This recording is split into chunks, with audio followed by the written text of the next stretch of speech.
नमस्कार, आप देख रहे हैं 4 PM। मैं हूं आपके साथ सिमरन।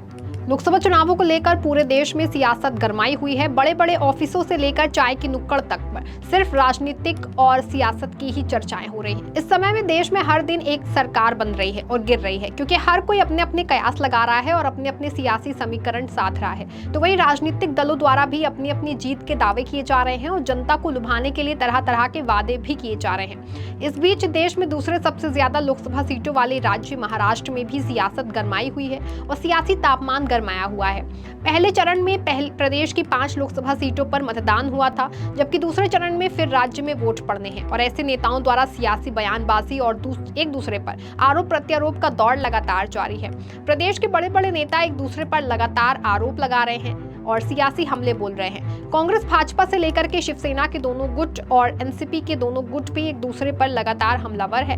इसी क्रम में महाराष्ट्र कांग्रेस के वरिष्ठ नेता पृथ्वीराज चव्हाण ने भाजपा पर जमकर निशाना साधा और इंडिया गठबंधन की बड़ी जीत का भी दावा किया। कांग्रेस के सीनियर लीडर पृथ्वीराज चव्हाण ने ये साफ दावा किया है कि चुनाव में विपक्षी के वोट नहीं बचेंगे, क्योंकि पार्टी इंडिया गठबंधन के तहत मिलकर चुनाव लड़ रही है। चव्हाण ने कहा कि बीजेपी की मूल ताकत लगभग 30% वोट शेयर है, क्योंकि अतीत में 60 से 70% लोगों ने बीजेपी के खिलाफ वोट किया था। वहीं पृथ्वीराज चव्हाण ने कहा कि हम उन सभी को एक साथ लाने की कोशिश कर रहे हैं ताकि ये सुनिश्चित किया जा सके कि चुनाव लोगों से संबंधित मुद्दों पर लड़ जाए। वहीं जब कांग्रेस नेता पृथ्वीराज चव्हाण से पूछा गया कि लोकसभा चुनाव में कांग्रेस का प्रदर्शन कैसा रहेगा, तो सीनियर कांग्रेस नेता ने कहा कि इस बार इंडिया गठबंधन के कारण बीजेपी विरोधी वोट बटेंगे नहीं। इंडिया गठबंधन के चुनाव जीतने की संभावनाओं के बारे में पूछे जाने पर पृथ्वीराज चव्हाण ने कहा कि कांग्रेस ने आने के बाद अपने वादे पूरे किए हैं। कर्नाटक और तेलंगाना में भी अपने वादे पूरे किए गए हैं। ऐसे में कांग्रेस देश की सत्ता में आने पर भी अपने वादों से पीछे नहीं हटेगी। वहीं इस दौरान सत्ताधारी भारतीय जनता पार्टी पर निशाना साधते हुए कांग्रेस नेता ने भाजपा के चुनावी वादों को जुमला करार दिया। कांग्रेस लीडर पृथ्वीराज चव्हाण ने यह दावा किया कि कांग्रेस का घोषणा पत्र कई विद्वान लोगों से परामर्श करने के बाद तैयार किया गया है। उन्होंने कहा कि हमने कई विद्वान लोगों से सलाह मशवरा करने के बाद अपना घोषणा पत्र तैयार किया है। ये पीएम मोदी का जुमला नहीं है। वहीं उन्होंने कहा कि प्रधानमंत्री नरेंद्र मोदी ने पहले कहा था कि वो सत्ता में आने के 100 दिनों के भीतर काला धन वापस लाएंगे। उस वादे का क्या हुआ? क्या वे अब कुछ लोगों को बचाने की कोशिश कर रहे हैं या उसके साथ समझौता कर रहे हैं? कांग्रेस नेता ने आरोप लगाया कि पीएम मोदी धार्मिक आधार पर मतदाताओं का ध्रुवीकरण करने की कोशिश कर रहे हैं, क्योंकि उन्हें एहसास हो गया है कि बीजेपी की हार करीब है।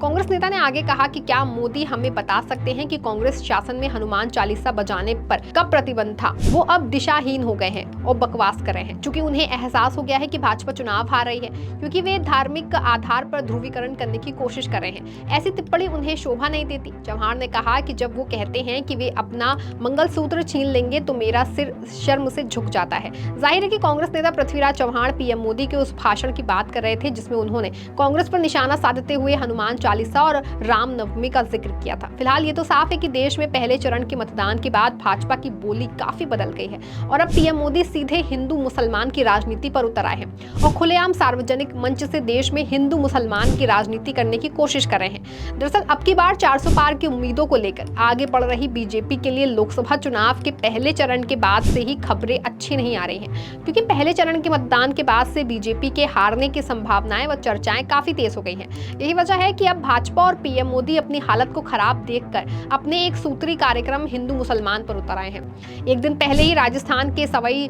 माधोपुर में एक चुनावी जनसभा को संबोधित करते हुए पीएम मोदी ने जिस तरह के भाषण दिए, उससे ये साफ होता है कि चुनावों में अपनी पतली हालत को देखकर पीएम मोदी देश में हिंदू मुसलमान की राजनीति पर उतर आए हैं, क्योंकि भाजपा और मोदी ये जानते हैं कि खस्ता हालत में हिंदू मुसलमान करके ही चुनाव को डाइवर्ट किया जा सकता है। क्योंकि जिस तरह से खुद पीएम मोदी ने चुनावी जनसभा में कांग्रेस पर हमला बोलते हुए अपने भाषण को हिंदू मुसलमान पर आधारित कर दिया, उससे भाजपा की आगे की रणनीति और तुष्टीकरण की राजनीति की साफ झलक दिखाई दे रही है। यही वजह है कि भाजपा अभी तक संविधान के पीछे पड़ी थी और संविधान में अपने मन के मुताबिक बदलाव करना चाह रही है, लेकिन अब कांग्रेस के आरक्षण व जाति जनगणना के मुद्दे को समर्थन मिलता देख पीएम मोदी को आरक्षण की भी डर सताने लग गया है। पीएम मोदी का आज का भाषण ये साफ जाहिर करता है कि एक ही चरण के मतदान के बाद बीजेपी को यह एहसास हो गया है कि आगे की डगर बहुत कठिन है और 400 पार तो दूर, सत्ता में वापसी तक करना जो है वो उम्मीदें उम्मीदें जो है उसकी कम दिखाई दे रही हैं। फिलहाल अब देखना यह है कि क्या वाकई में संविधान बदलाव का ये तानाशाही कदम बीजेपी की नैया डुबो देगा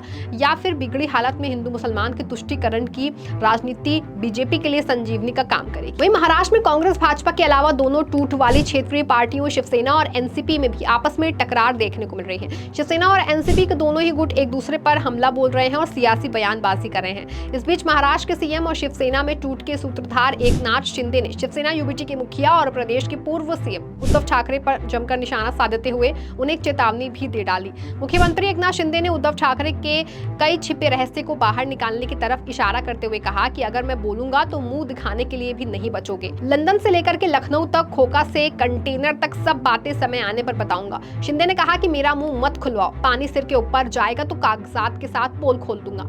सीएम शिंदे ने सिर्फ उद्धव पर ही नहीं बल्कि उद्धव ठाकरे के बेटे आदित्य ठाकरे पर भी निशाना साधा। आदित्य पर हमला बोलते हुए सीएम शिंदे ने कहा कि आखिर ठाकरे पहले अपनी उम्र देखें फिर बात करें। शिंदे ने कहा कि बाला साहेब के विचार को गवा दिया है, उनको बात करने का कोई हक नहीं है। इतना ही नहीं, शिंदे ने ये भी कहा कि ठाकरे सरकार के समय कई बीजेपी नेताओं को जेल में डालने वाले थे। देवेंद्र फडणवीस को भी जेल में डालने का प्लान हुआ था। सीएम शिंदे ने आरोप लगाया कि उद्धव ठाकरे ने जेल में डालकर बीजेपी को तोड़ने का प्लान बनाया था। शिंदे ने कहा कि मुझ पर किसी का दबाव नहीं था, मैंने पार्टी बचाने के लिए सब कुछ किया है।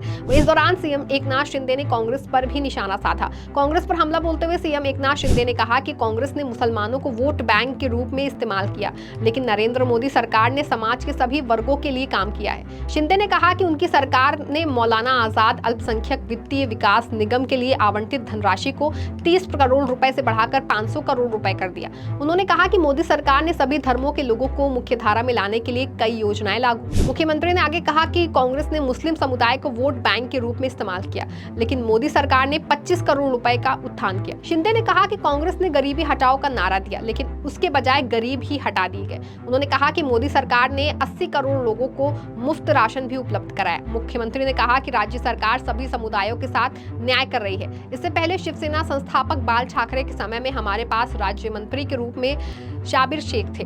शिंदे ने कहा कि अब हमारे पास अब्दुल सत्तार है। उन्होंने कहा कि कांग्रेस का दावा है कि मोदी सरकार संविधान बदल देगी, केवल एक चुनावी जुमला था। फिलहाल महाराष्ट्र में सियासत गरमाई हुई है और सभी राजनीतिक दल एक दूसरे पर हमलावर हैं। लेकिन वर्तमान परिस्थितियों को देखकर तो यही लग रहा है कि महाराष्ट्र में इस बार भाजपा समेत पूरे सत्ता पक्ष के गठबंधन महायुति की हालत काफी पतली नजर आई है। इसीलिए अब सीएम शिंदे से लेकर के देश के प्रधानमंत्री मोदी तक की भाषा बदलती नजर आ रही है और अब वो चुनाव को हिंदू मुसलमान का रंग देकर तुष्टीकरण की राजनीति करने पर उतर आए हैं। फिलहाल अब देखना होगा कि इसका लाभ किसे और कितना मिलता है। इस खबर में फिलहाल बस इतना ही। तब तक के लिए आप देखते रहें 4 PM। धन्यवाद।